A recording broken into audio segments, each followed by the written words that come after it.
Hello World History students. Today we're going to talk about how to fill out a web page evaluation checklist. For the first part, we need to look at the URL for a website. I have found what I believe to be a reliable website. It's from the New York Times, right up here. And I determined that by looking down here at the bottom, and looking at the bottom tells me some important information. It tells me when the website was last updated. A lot of times it's going to tell me the sponsor, which is right there. A lot of times there will be something like About Us or Contact Us here, and you need to click on that to find out more information. So the first thing I figure out is that this is written by a guy named Tom Mashburn, but the website is actually NewYorkTimes.com. That makes sense because the publisher of it is the New York Times, and so it would make sense that they're associated together. This is not his personal website, so this is on a news website. The New York Times, if you go to the home page and look at About Us, is a newspaper. It's a newspaper that's published in print and also online. So now we've answered these three questions. We figured out it's not personal. We figured out that the New York Times is a .com, and we did figure out that the entity does make sense. The New York Times publishes the New York Times, so that makes sense. So in the next part, we want to scan the perimeter of the page, and we're going to be using some of that information I just pointed out to you. So who wrote the page? So we found out the name of that. And we are going to look like the credentials of the person. So we're going to figure out when it was published, and we're going to figure out the information about the person. So I'll show you how to do that. So a lot of times for an article with an author, now not all articles have authors, but this one does have an author. But a lot of times at the bottom of the page or the bottom of the article, there will be some information about that person. But in this case that there isn't. And so in this case, I will actually Google the person. Now this question is actually going to come up later as well. So you notice I opened up another tab here, and I've gone to Google, and I am typing in Tom Mashburn. And because it's written in the New York Times, I'm going to click on that, see what comes up here. And so I should be able to figure out some information from this. I noticed that he's writing on the art some, so he's also an author here. It says he's an investigative reporter. He has a 30-year career. So, and I can click around here to find out a little bit more. You know, so that just kind of gives you an idea. So I'm kind of looking at some of this information here: veteran, investigator, editor, and reporter.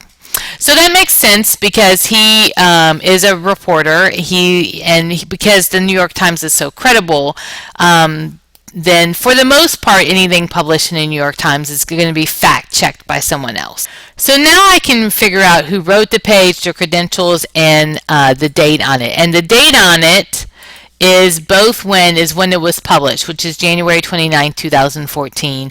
But the page has been updated recently. 2014, you really can't get any more recent than that. So this is a pretty timely article. In our next part here, we're going to look at examine the content and see if the sources are documented with links or notes. Are there any links to more resources and any evidence of bias? Now to figure this out, I actually need to look in here and see if they are talking about any sources in there. Sometimes a list of sources will be like at the end, almost like a works consulted page or a works cited page, or there will actually be footnotes. So I would actually read this article to find out the information, and it seems like he's talked to some people, some curators, and he's talked to some other people. So of course, once again, I'd have to go through and read all this to figure out the answer to these questions.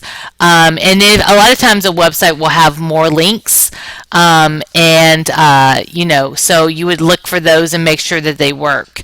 Oftentimes in a website such as Wikipedia, you'll have some links there that don't work, and so that's kind of something to be worried about.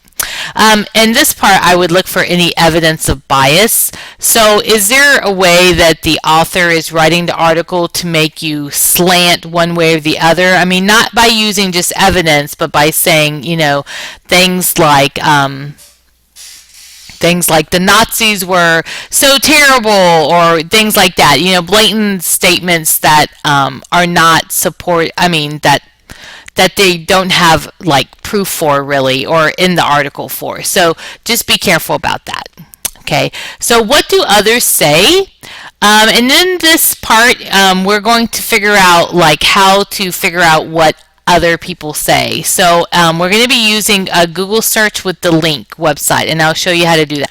Figuring out the number of links is actually pretty easy, because what you do is you type in the word link, colon, and then you put the website. Now you'll notice on this that I actually truncated the website. So I took the part that was the link to the specific article off. I mean, I guess technically you could have that on, but I'm looking at a broader perspective of the actual website, not just that specific article. So I type in link colon, and then I just cut pasted the basic link, and then I search, and then I'm going to get how many links there are. So there are 104 million links to that website. Okay, so we've actually already answered this question, but we might put further information down here. I guess in that kind of is a similar question, so it appears twice. And then in the last part, it's what was the page, why was the page put on the web?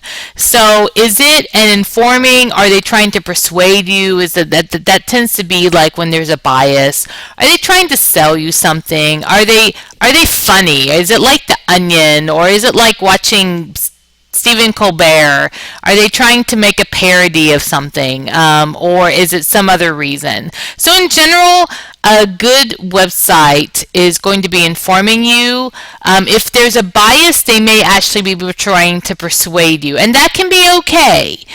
So just because it's persuade doesn't mean that it can't be helpful. It just means that you need to be aware of that. So that's how you fill out your form. Any questions, of course, please contact me. I'm going to be grading these papers anyway, so I'd rather have them right on the from the front. All right, talk to you later.